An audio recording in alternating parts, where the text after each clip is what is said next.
Hello दोस्तों, मेरा नाम अभिषेक है। आज इस वीडियो में आपसे बात करने वाला हूं कंप्यूटर के बारे में। एक्चुअली कंप्यूटर के बेसिक्स के बारे में ही। इससे पहले मैं वीडियो लाया था और आपको बताया था कि कंप्यूटर किस तरह से शुरुआती दौर में किस तरह से कैसा वो इनिशियल डेज में किस प्रकार का था, कैसे कैसे उसमें टेक्नोलॉजीज आती गई और धीरे धीरे अपग्रेडेशन होता गया। और हम आज फिफ्थ जनरेशन के जो कंप्यूटर्स हैं, इवन जो एआई आर्टिफिशियल इंटेलिजेंस है, उसको हम गवाह कर रहे हैं। तो देखिएगा, आज इस वीडियो में हम आपसे कंप्यूटर की पीढ़ियों के बारे में नहीं, ये हम बाद में बात करेंगे, क्योंकि आप अगर बेसिक सा जो आपके सामने कंप्यूटर्स हैं जो भी आप देख पा रहे हैं, अगर आप उनको अच्छे से समझ लेते हैं, उनके कंपोनेंट्स को जान लेंगे, तो कहीं ना कहीं आप अंतर कर पाएंगे, डिस्टिंग्विश कर पाएंगे किस तरह से हमारी टेक्नोलॉजी बढ़ती आई है और अभी हम क्या देख रहे हैं। तो चलिए हम सबसे पहले बात कर लेते हैं आज की कंप्यूटर किस आधार पर वर्क करता है, क्या मैकेनिज्म रहता है, कंप्यूटर एक्चुअली है क्या, और साथ ही साथ हम बात करेंगे कुछ ऐसी टेक्नोलॉजी के बारे में जो आपको आश्चर्यचकित कर सकती है। तो देखिएगा दोस्तों, सबसे पहली बात यह है कि कंप्यूटर अगर किसी को बोले कि है क्या, मैंने आपको बताया कि अगर कोई प्रोग्राम से वर्क करता है और इलेक्ट्रिक को कंज्यूम करता है, इलेक्ट्रिसिटी को कंज्यूम करता है और इलेक्ट्रॉन्स पे वर्क करता है, तो that is called actually electronic machine. तो कंप्यूटर एक इलेक्ट्रॉनिक मशीन है जो हम फिलहाल देख रहे हैं, चाहे वो आपका मोबाइल डिवाइसेस हो जाए या फिर चाहे आप डेस्कटॉप हो जाए।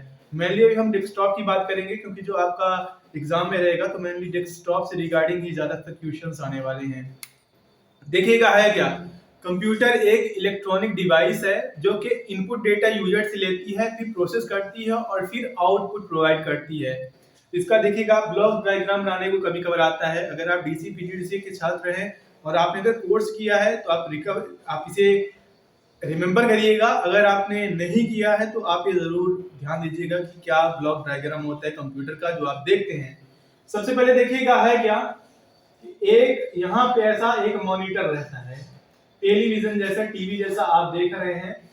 ये पुराने जमाने में एक चौड़ी टीवी जैसा हुआ करता था, लेकिन समय के साथ ये काफी बेहतरीन तरीके से हो गया है।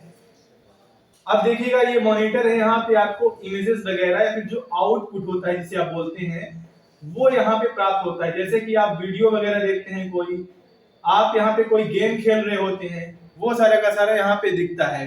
दूसरी बात यह है कि यहाँ पे आप कोई अगर इसे कमांड दे रहे होते हैं तो इनपुट डिवाइस के माध्यम से दे रहे होते हैं, जो कि आपका होता है कीबोर्ड। मैनुअली यहाँ पे कीबोर्ड रहता है, इसमें बटन्स रहती हैं और आप इसी के माध्यम से कोई इनपुट देते हैं। दूसरा, आपने देखा होगा कि यहाँ पे एक माउस भी होता है। ये माउस कुछ इस टाइप का रहता है जो कि पॉइंटर डिवाइस रहती है, और ये इसे कोई कहीं पे अगर आपको क्लिक करना है स्क्रीन पे या किसी कमांड पे, तो आप माउस की मदद से करते हैं। तो दो मेनली आपकी इनपुट डिवाइसेस हो जाती हैं। ये जो इनपुट डिवाइसेस है सीधा कंप्यूटर से ना जुड़ के एक बीच में सीपीयू रहता है, सेंट्रल प्रोसेसिंग यूनिट, जो कि कुछ इस तरह से रहता है, एक बॉक्स टाइप का। आजकल ये आपको आरा भी ऐसे देखने को मिल जाएगा बटन्स में, और ज्यादातर आप देखेंगे कि ये वर्टिकली ऐसे रहता है। तो ये हो जाता है सीपीयू, ठीक है ना। सीपीयू में क्या होता है, जब आप यहाँ से कोई इंस्ट्रक्शंस देते हैं इनपुट से, ठीक है ना, इनपुट डिवाइस आपके सीपीयू में कनेक्टेड रहती है। जब आप कीबोर्ड के माध्यम से या माउस के माध्यम से जब आप कोई इंस्ट्रक्शन देते हैं तो सीधे सीधा कहाँ जाता है, सीपीयू पे जाता है। सीपीयू पे वो सारी चीजें प्रोसेसिंग होती है। मान लीजिए आप कहीं पे क्लिक कर रहे हैं, ठीक है ना, तो ये इनपुट डिवाइस बताता है सीपीयू को कहाँ पे क्लिक करना है, कैसा क्या है, और ये प्रोसेसिंग के बाद आपका डेटा यहाँ पे मॉनिटर पे शो कराता है। तो मैंने ये देखिए क्या है, क्या कि इनपुट डिवाइस से आपने इनपुट दिया कंप्यूटर को, और यहाँ पे ये सीपीयू है, इसमें इसकी प्रोसेसिंग हुई और आउटपुट आपको इस टेलीविजन स्क्रीन पे जो है वो दिखता है, या फिर जिसे आप मॉनिटर यूजुअली बोलते हैं, ठीक है ना। अब देखिएगा, ये जो आउटपुट है ये कई तरीके के हो सकते हैं। कई तरीके के मतलब कि यहाँ पे आप अगर चाहे कमांड के माध्यम से आप यहाँ पे प्रिंटर जो मशीन है, उस प्रिंटर मशीन के द्वारा आप यहाँ पे प्रिंट भी दे सकते हैं। तो ये भी कहीं ना कहीं सीपीयू से ही ऐड रहेगा।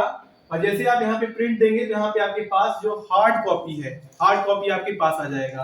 तो जब तक आप किसी भी डेटा पे, किसी भी फाइल पे वर्क कर रहे होते हैं जो कि कंप्यूटर पे रहती है और आपकी स्क्रीन पे दिख रही होती है, उसे आप यूजुअली बोलते हैं सॉफ्ट कॉपी। आप सॉफ्ट कॉपी पे वर्क कर रहे होते हैं, जब आप उसे प्रिंट देते हैं तो हार्ड कॉपी बन जाता है। जिससे आपको कोई हार्ड कॉपी या फिर कोई रिजल्ट आपके सामने वर्चुअली ही देखने को मिल जाए, उसे आप आउटपुट डिवाइसेस बोलते हैं जिसके माध्यम से मिलता है, चाहे वो मॉनिटर हो जाए, चाहे वो प्रिंटर हो जाए, चाहे वो प्लॉटर हो जाए, प्लॉटर ग्राफिक्स वगैरह प्रिंटिंग करने के काम आता है, चाहे आप स्पीकर्स जो आप साउंड देखते होंगे गाना बजाना जिसमें चलता है, तो वो जो साउंड सिस्टम रहता है एक्चुअली ये आपके जो मॉनिटर है इसी में एम्बेड रहता है, किसी किसी में या किसी किसी में आपको बाहर से लगाना पड़ता है। तो ये भी आपकी आउटपुट डिवाइस के अंतर्गत ही आता है। दूसरी बात यह है दोस्तों कि देखिएगा जितना भी आपके पास यहाँ पे डेटा है ये किस हिसाब से प्रोसेसिंग होता है, ठीक है ना। तो देखिएगा इनपुट डिवाइस आपके पास है, इनपुट डिवाइस जो है आपका, तो ये डेटा यहाँ पे जाता है, इसे आप इनपुट बोलेंगे, आपने इनपुट दिया, अभी प्रोसेसिंग होता है सीपीयू में। अब जो सीपीयू में है इसमें भी कई सारी चीजें रहती हैं, आप एक्चुअली इसे मदरबोर्ड का भी नाम दे सकते हैं जिसमें सारी चीज सारे कंपोनेंट्स रहते हैं। तो यहाँ पे दो चीजें रहती हैं, पहला ये रहता है कि यहाँ पे मेमोरी रहता है, मेमोरी रहेगा, स्टोरेज रहता है, उसके अलावा यहाँ पे कंट्रोल यूनिट और एएलयू रहता है, अरिथमेटिकल लॉजिकल यूनिट। तो कंट्रोल यूनिट पूरा का पूरा प्रोग्राम कैसे क्या करना है वो पूरा का पूरा कंट्रोल यूनिट आपका करता है, कंट्रोल करता है किसी भी एप्लीकेशन को कैसे ओपन हो रहा है, कैसे कब क्लोज हो रहा है, क्या आप कमांड दे रहे हैं, पूरे कंट्रोल यूनिट करेगा जो भी करना है। लेकिन जो एएलयू है ये बताता है कंप्यूटर को कि 2 बड़ा है या 5 बड़ा है, या फिर इस टाइप का कोई भी अगर अरिथमेटिक या फिर मैथमेटिकल संबंधित या फिर ऐसा कोई भी अगर आपके पास डेटा है उसको ये प्रोसेसिंग करता है। तो यहाँ पे एएलयू सीयू दो चीजें रहती हैं और ये फिर बाद में जाके आपके मॉनिटर पे शो होता है रिजल्ट के तौर पे प्रोसेसिंग के बाद। तो अब देखिएगा है क्या, जो आपका सीपीयू रहता है इसी में जो मेमोरी रहती है इसी में ऑपरेटिंग सिस्टम रहता है। ऑपरेटिंग सिस्टम क्या है मैं आपको बताता हूं। जैसे आप कंप्यूटर अपना ऑन करते हैं, चाहे आप मोबाइल ही समझ सकते हैं चाहे आप डेस्कटॉप जो भी समझिए, जब आप पावर ऑन करते हैं, रिस्टार्ट करते हैं, जो भी करते हैं, तो आपके सामने ऑपरेटिंग सिस्टम या फिर अगर आप मोबाइल करते होंगे तो एंड्रॉइड लिखा आता है, और अगर आप डेस्कटॉप कर रहे होंगे तो मैक्सिमम टाइम पे विंडोज रहता है, तो आप विंडोज देखेंगे कि विंडोज लिखा आता है। एक्चुअली वो आपके मेमोरी में सेव रहता है। अब कौन कौन सी मेमोरी में रहता है, कैसी कैसी मेमोरीज रहती हैं, ये एक क्वेश्चन उठता है। तो इनबिल्ट अगर कोई कंप्यूटर है, अगर आपके पास कोई कंप्यूटर है उसमें 2 टाइप की मेमोरी रहेगी, पहली रहेगी रैम, दूसरी रहेगी रोम, ठीक है ना। इसे आप प्राइमरी मेमोरी बोलेंगे। तो 2 टाइप की मेमोरी रहेगी, एक प्राथमिक और एक दूसरी सेकेंडरी। प्राथमिक वो जो कंप्यूटर के साथ इनबिल्ट आती है, ठीक ना, तो उसे आप रैम या रोम में बांटते हैं प्राइमरी मेमोरी को, और दूसरी जो होती है वो रहती है सेकेंडरी और एडिशनल, ठीक है ना। एडिशनल जो मेमोरी आपकी रहेगी उसमें आपका क्या हो जाएगा, पेन ड्राइव हो सकता है, या फिर ऐसे ही जैसे सीडी हो जाएगा, सीडी डीवीडी आप जानते होंगे जो प्ले होता है, इस टाइप की कोई और चीजें हो सकती हैं। तो इसीलिए जो आपकी प्राइमरी मेमोरी रहेगी उसमें रैम रहता है और रोम रहता है। अब मैं आपको बताता हूँ रैम और रोम में अंतर क्या होता है। जो आपका ऑपरेटिंग सिस्टम है या फिर फर्मवेयर किसे बोलते हैं, ऐसा कोई भी इंस्ट्रक्शन जो कि कंप्यूटर के डिवाइसेस को और सॉफ्टवेयर को आपस में मर्ज करने का काम करता है, या फिर उसे ये बताता है कि इसके बाद क्या करना है। एक्चुअली जो आपका ऑपरेटिंग सिस्टम है, तो आपका क्योंकि कंप्यूटर हार्डवेयर और सॉफ्टवेयर से मिलकर बना होता है, जो आप यहाँ पे मॉनिटर स्क्रीन देख रहे हैं, कीबोर्ड देख रहे हैं, जिसे आप टच कर पा रहे हैं, ये आपका हार्डवेयर है। लेकिन जो अंदर आपके पास आइकन सारे इमेजेस आ रही हैं वो सॉफ्टवेयर पे शो हो रहा है। कोई मान लीजिए एप्लीकेशन लाइक एमएस वर्ड है, एमएस ऑफिस के अंतर्गत आता है, मेल है, ये जितनी भी चीजें हैं ये सारी की सारी होती हैं सॉफ्टवेयर। तो हार्डवेयर सॉफ्टवेयर को मर्ज करने का काम या फिर आपको एक प्लेटफॉर्म देने का काम जिसपे आप वर्क कर सकते हैं किसी भी ऐसे एप्लीकेशंस पे, वो ऑपरेटिंग सिस्टम का होता है, ओएस का होता है ऑपरेटिंग सिस्टम, जिसे आप विंडोज और एंड्रॉइड बोलते हैं, ठीक ना। ऐसे ही और भी कई सारे ऑपरेटिंग सिस्टम है, लेकिन जो सबसे पॉपुलर है जो आपके ऑफिस में यूज हो रहा है वो माइक्रोसॉफ्ट है। तो देखिएगा माइक्रोसॉफ्ट जो आपका ऑपरेटिंग सिस्टम है वो रोम में स्टोर रहता है। आपका जो हार्ड ड्राइव है, कहीं कहीं आप पढ़ेंगे कि जो आपका हार्ड डिस्क ड्राइव है वहां पे आपका ऑपरेटिंग सिस्टम होता है। तो असल में रोम का पूरा नाम होता है रीड ओनली मेमोरी। इसमें ऐसा डेटा होता है कंप्यूटर के अंदर या फिर आप मदरबोर्ड में देखेंगे जिसे आप इरेज नहीं कर सकते, जिसे आप प्रोग्राम नहीं कर सकते, वो पहले से इनबिल्ट रहता है। लेकिन जो आपकी हार्ड डिस्क रहती है वो भी एक टाइप का रोम का ही काम करता है, रीड ओनली मेमोरी का ही काम करता है। ये चाहे लाइट रहे चाहे चली जाए फिर भी इसका डेटा सेव रहता है।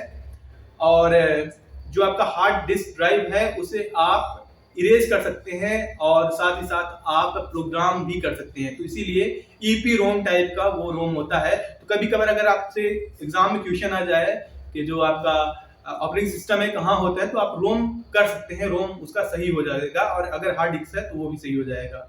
दूसरी बात ये है कि आपने रोम समझ लिया है कि ऐसा ही डेटा होता है जो आप केवल रीड कर सकते हैं, ये कंप्यूटर में इनबिल्ट रहेगा, इसे आप बढ़ा घटा नहीं सकते जनरली और आसानी तौर पे। दूसरी बात ये रहती है रैम रहती है। जब भी आप कभी कोई मोबाइल फोन खरीदते हैं, लैपटॉप खरीदते हैं, कुछ भी खरीदते हैं, तो ऐसी बात आती है कि कितने जीबी का रैम है, फिर कौन सा रैम सही है। तो मैं आपको बता रहा हूं, जब भी आप कोई डेटा, मैं यहाँ पे थोड़ी इसे साफ करता हूं, देन आपको बताता हूं।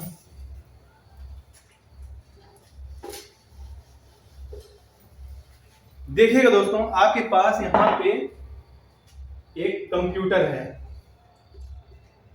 ये कंप्यूटर है, और आपके पास यहाँ पे इनपुट है, और आपके पास बहुत सारे एप्लीकेशंस हैं। आप इतने सारे एप्लीकेशंस पे वर्क कर रहे हैं। अगर आपकी रैम ज्यादा है, अगर आपकी रैम ज्यादा है तो आप कई सारे प्रोग्राम्स में आसानी से वर्क कर सकते हैं एक साथ। दूसरी बात ये, अगर कोई ज्यादा पावरफुल एप्लीकेशन है आप उसे भी ओपन कर सकते हैं। तीसरी बात ये कि जब भी आपका कोई भी डेटा रहता है, जब आपका ऑपरेटिंग सिस्टम रोम से या फिर आपका ऑपरेटिंग सिस्टम अगर हार्ड डिस्क ड्राइव से जब आप कंप्यूटर ऑन करते हैं, जो पोस्ट का होता है power on self test, BIOS वगैरह जितनी भी प्रोसेसिंग है, इसके बाद जब ये लोड होता है तो आपका ऑपरेटिंग सिस्टम लोड होने के बाद ये रैम पे जाता है, रैम पे लोड हो जाता है। जब भी मान लीजिए आपका एमएस ऑफिस है, आपका एमएस ऑफिस है जिसमें आप एमएस वर्ड होता है, पावर पॉइंट होता है, एक्सेल होता है, वन नोट होता है, काफी सारे रहते हैं। तो आप कोई भी एप्लीकेशन अगर आप ओपन करते हैं तो वो ओपन होने के बाद रैम पे लोड होता है। इस रैम पे, जिसे आप रैंडम एक्सेस मेमोरी बोलते हैं, इसमें लोड होता है। देन इसके बाद आप उस एप्लीकेशन पे वर्क करते हैं। जब आप उसे सेव कर लेते हैं तो वो आपका फाइल आपके कंप्यूटर पे सेव होता है, चाहे वो हार्ड ड्राइव पे हो जाए, चाहे आप उसे लोकेशन कोई सीडी, डीवीडी या फ्लैश, अदर कोई मेमोरीज लाइक पेन ड्राइव वगैरह पे आप सेव कर सकते हैं। तो जो आपका रैंडम एक्सेस मेमोरी होता है ये टेम्पररी मेमोरी होता है। एक ये प्लेटफॉर्म प्रोवाइड करता है कि आप एप्लीकेशन इतना इतना हमारे पे आप चला सकते हो।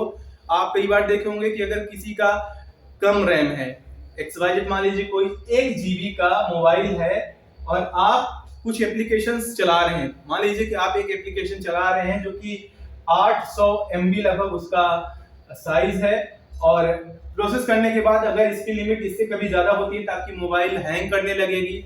अगर आप ये कोई एप्लीकेशन ओपन किए हैं, जैसे मान लीजिए स्टार मेकर है, आप अगर मोबाइल पे चला रहे हैं तो आप अगर कोई दूसरा एप्लीकेशन ओपन करेंगे तो कई बार आपका ओपन नहीं होगा या फिर मोबाइल हैंग कर जाएगी।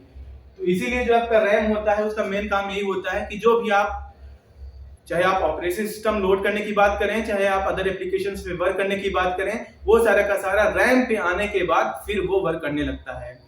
तो देखिएगा, आज इस वीडियो में सिर्फ इतना ही बताने वाला हूं। आगे आने वाली वीडियोज में मैं आपको और भी बताऊंगा कि किस तरह से रैम, रोम और ऑपरेटिंग सिस्टम ये कैसे कैसे वर्क करते हैं, किस तरह से टेक्नोलॉजी आगे बढ़ी है। और जो दूसरा एक मैं आपको पार्ट बताया था कि ऐसी भी टेक्नोलॉजीज आ गई हैं जो कि आपको हैरत अंगेज कर सकती हैं।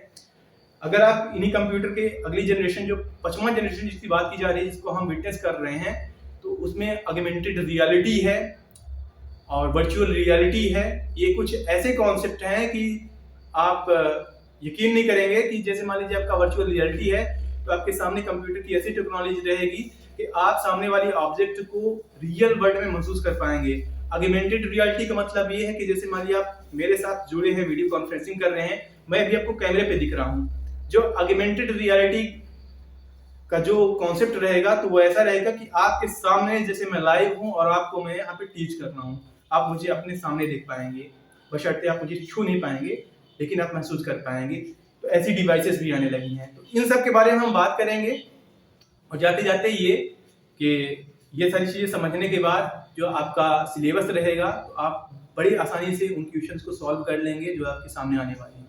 आप हमारे साथ बनिएगा। धन्यवाद।